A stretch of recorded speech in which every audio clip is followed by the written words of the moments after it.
대출 규제나 이런 부분들로 인해서 전체적인 부동산 규제 속에서 삐져나갈 틈이 지식산업센터로 제가 봤을 때는 터져버린 것 같거든요. 네, 안녕하세요. 구룡입니다. 자, 오늘 이 시간에는요, 여러 명사분들과 함께 이야기를 나누는 시간. 오늘은 지식산업센터에 대해서 이야기해 주실 분을 모셨는데요. 오늘 이 자리에 지식산업센터를 설명해 주실 전문가 박희성 대표님을 모셨습니다. 안녕하세요. 안녕하세요. 반갑습니다. 네, 반갑습니다.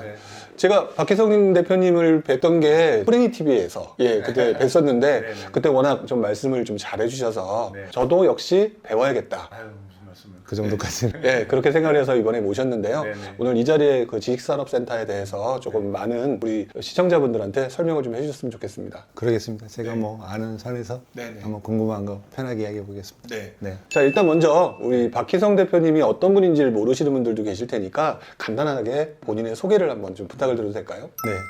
안녕하세요. 반갑습니다. 저는 2006년부터 지식산업센터 한 분야에서 맨 처음에 이제 영업사원으로 지식산업센터를 아파트 운영 분양사원으로 시작해서 지금 현재는 분양 대행사를 운영하고 있고요. 그 다음에 그 지식산업센터를 어떻게 지으면 될까, 그 다음에 이런 사업 구도를 어떻게 만들면 될까, 이런 PM사 운영하고 있고, 최근에는 이제 드디어 지식산업센터를 직접 짓는 시행사 업무까지 지금 이제 체계적으로 보고 있고, 모든 부동산 중에서 딱 지식산업센터만 지금 여태까지 해오고 있는 본점은 가산동에 있는 지금 현재 위CND 대표이사로 있습니다. 뭐 한마디로 표현하면은 지식산업센터의 처음과 지금까지를 계속 봐주셨던 분이다, 이렇게 좀 표현해도 될 것 같아요. 완전히 1세대는 아니고요. 본격적으로 이제 2000년도부터 시작을 했으니까 네. 그거보다 조금 늦게 뭐 지나갔으니까 1.5세대 정도? 1.5세대 정도라고 네. 보는 게 좋을 것 같습니다. 네. 자, 제가 이제 우리 그 박 대표님을 모시게 됐던 가장 큰 이유 중에 하나가 지식산업센터에 대해서 요즘 관심 있는 분들이 상당히 많아지셨거든요. 네. 그래서 최근 들어서 또 지식산업센터로 인해서 수익을 봤다, 뭐 이런 분들도 되게 많아지신 것 같아요.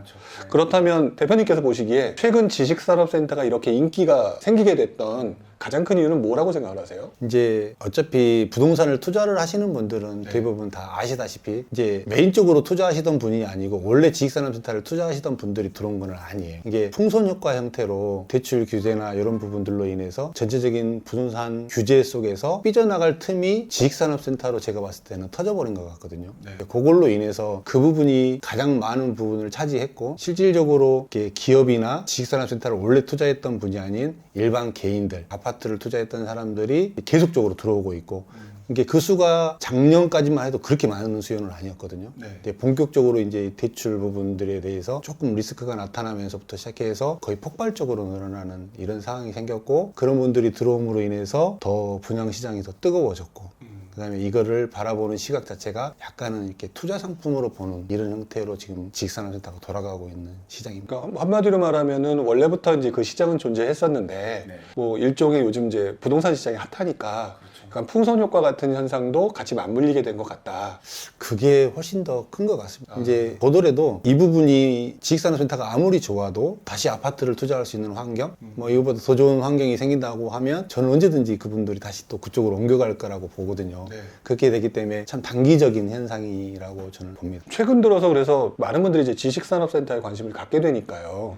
지금 또 많은 지역에서 지금 분양을 하고 있는 것 같다라는 생각을 저도 하게 돼요. 저한테도 가끔 가다가 지식산업센터 어떻게 보시나요? 라고 물어보시는 분들도 가끔 있거든요. 물론 저는 잘 모르니까 답변을 못 드리지만 그렇다면 일단 지금 많은 분들이 관심을 갖고 있는 이 지식산업센터 선택을 하려면 어떻게 선택해야 되는지 최소한의 그 기본적으로 알아야 될 점들이 있어야 될 거라고 보거든요. 뭐 그거에 대해서 좀 간단하게 좀 설명을 좀 해주시죠. 사실은 이제 지식산업센터 자체가 회사가 사는 물건이었잖아요. 회사. 기업이. 기업을 위해서 만들어 놓은 상품이었고, 기업을 위해서 그 시설을 제공을 해서 안정적으로 사업을 할 수 있도록 만들어 놓아서 그 구도로 만들어진 상품인데, 그거를 지금 개인 투자자들이 이렇게 관심을 보이고 사고 있는 이런 실정이란 말이에요. 결과적으로는 최종의 수요자가 누군가를 봐야 되는 거죠. 최종의 수요자, 임대가 되었던 그 사무실 최종에 들어와서 사용할 사람은 결국은 기업이라는 겁니다. 주거로도 바꿀 수가 없는 거고, 다른 용도로 쓸 수도 없는 거고, 지식산업센터에 들어올 수 있는 업종에 맞춰서 입주를 해야 되기 때문에 결국은 기업이란 말이에요. 그러면 기업하고는 뗄래야 뗄 수 없는 관계로 보면 되는 거죠. 기업이 많이 움직일 수 있는 곳, 기업이 현재 많이 분포하고 있는 곳, 이쪽을 보고 선택을 하면 틀리지 않습니다. 아, 그러면 그 투자자가 우리가 여기가 괜찮대 이런 말을 듣는 게 중요한 게 아니라 결국에는 그 최종의 종착지는 기업이니까 기업들의 니즈에 맞는 지역들 주로 이제 이런 것들을 선택을 해야 된다. 그렇죠. 그러면 간단하게 말하면 이왕이면 서울 아니거나 또는 서울 근교이거나 이런 것들이 조금 더 유망하긴 하겠네요. 이제 그 서울 근교 쪽 같은 경우는 서울 시내에 보면요. 서울 시내는 이미 이제 지가도 많이 올라갔고 네. 기업의 형태 자체가 서울시 정책에서도 마찬가지입니다. 2030 서울시 정책을 발표할 때 이제 신규 공장을 서울 시내에 설립하기가 쉽지가 않아요. 서울 시내 산업은 거의 정보통신 IT 산업이 주류를 이루는 거고 네. 서울을 둘러싼 수도권에서는 이제 거의 대부분 수도권 쪽으로 제조업이나 실제 공장을 가동하는 기업체들이 물러나고 있는 형태잖아요. 네. 그러다 보니까 서울 시내는 사실 기업체가 많죠. 네. 단지 사무실 용도로는 많은 그렇죠. 거죠. 사무 공간으로 사용할 수 있는 지식산업센터로서는 서울시가 유망한 거고 네. 서울을 좀 벗어난 지역 같은 경우는 더더구나 최근에는 이렇게 코로나도 터졌기 때문에 더더구나 많이 이렇게 인기가 있는 업종들이 물류하는 업종들이나 네. 이렇게 이런 업종들이 되게 많이 폭발적으로 늘어나고 있잖아요. 네네. 이런 수요들은 수도권 밖으로 나가야 된단 말이에요.